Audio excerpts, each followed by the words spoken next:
Hi నా review of the Kingdom movie అయితే చాలా అంటే చాలా బాగుంది. ఈసారి విజయ్ దేవరకొండకి కంబ్యాక్ అనే చెప్పొచ్చు. అనిరుద్ధ్ అయితే ఇంక చెప్పక్కర్లేదు, బీజిఎంతో తొలగొట్టేశాడు. ఎందుకంటే జెర్సీలో మనం అందరూ చూసిందే. ఇంకా మన జెర్సీ డైరెక్టర్ గౌతమ్ రాయ్ అయితే కొత్తగా స్టోరీని అయితే మన ముందుకు తీసుకొచ్చారు. స్టోరీ అంటే ఎప్పుడు మనం చూసే రొటీన్ కాకుండా ఈసారి కొత్తగా అంటే చాలా కొత్తగా తీసుకొచ్చారు. మీకు నిజంగా చాలా కొత్తగా ఉంటుంది. థియేటర్కి వెళ్ళి చూస్తే అందరూ వెళ్ళండి. ఇంకా మన హీరో గురించి చెప్పక్కర్లేదు, చాలా అంటే చాలా బాగా చేశాడు. ముందు ఫ్లాప్స్ మూవీస్ అన్నింటినీ కొంచెం కసిగా తీసుకున్నట్టున్నాడు. మంచి యాక్టింగ్ అయితే చేశాడు అన్న అయితే.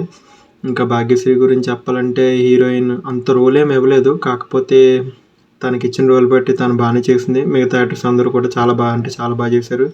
డైరెక్టర్ మాత్రం ఈసారి కొత్తగా తీసుకొచ్చాడు. ఇంకా చెప్పాలంటే మరీ అంత హైప్ ఇవ్వలేదు, అలాగని అంత లో అని కాదు, మంచి మధ్యలో అంటే ఒక మధ్యలో అన్నట్టు ఉంటుంది. కానీ చాలా బాగుంటుంది మూవీ అయితే, కొంచెం డీసెంట్గా ఉంటుంది, నీట్గా. మీరైతే ఎటువంటి ఎక్స్పెక్టేషన్ పెట్టుకోకుండా వెళ్తే మాత్రం చాలా అంటే చాలా బాగా ఎంజాయ్ చేస్తారు.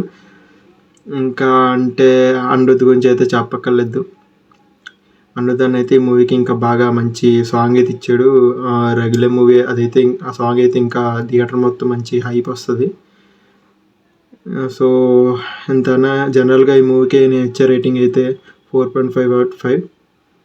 సో ఓకేనా, మళ్ళీ కలుద్దాం.